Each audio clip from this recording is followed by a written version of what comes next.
Hello everyone, this is Dan Gramza and welcome to Gramza Market Studies for Tuesday, May 23rd. As I mentioned to you last week, starting on Monday, the CME has a gold contest, and the contest is for someone to guess the closing price of the June 30th August gold contract.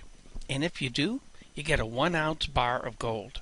Now this URL will be in the email notice that some of you get every day. That's the free notice just to let you know when the video is available. Well, in there you'll have the URL and you just click on it. Or you can write this down, put it in, and you'll come up to that page to enter for the contest. Good luck. Well, let's take a look at what's going on with that NASDAQ. We're seeing some positive movement as we talked about.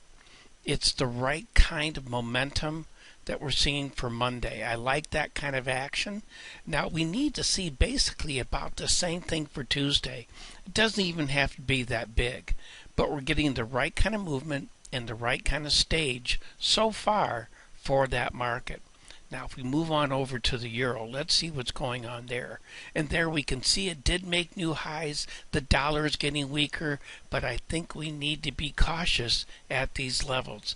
This is where this market could start to struggle a bit. And so I think we need to be cautious of that kind of action.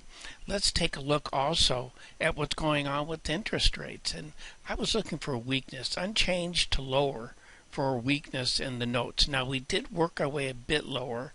We're not really closing lower.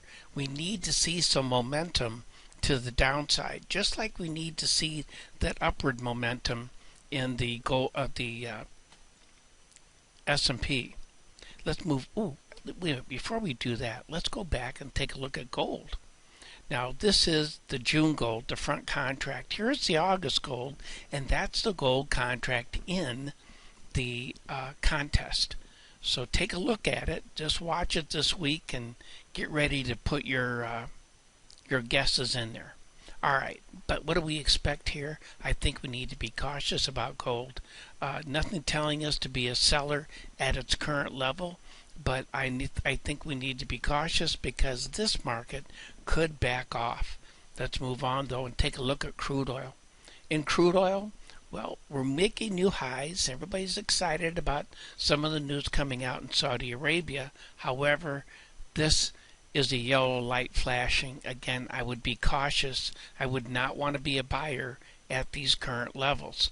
And in the grain market, let's take a look at soybeans. They did give us some foul, but it's the way it did it. It implies to me an unchanged type day for Tuesday. Well, that concludes today's Market Studies. Thank you for being with me. I look forward to being with you again tomorrow. In the meantime, take care.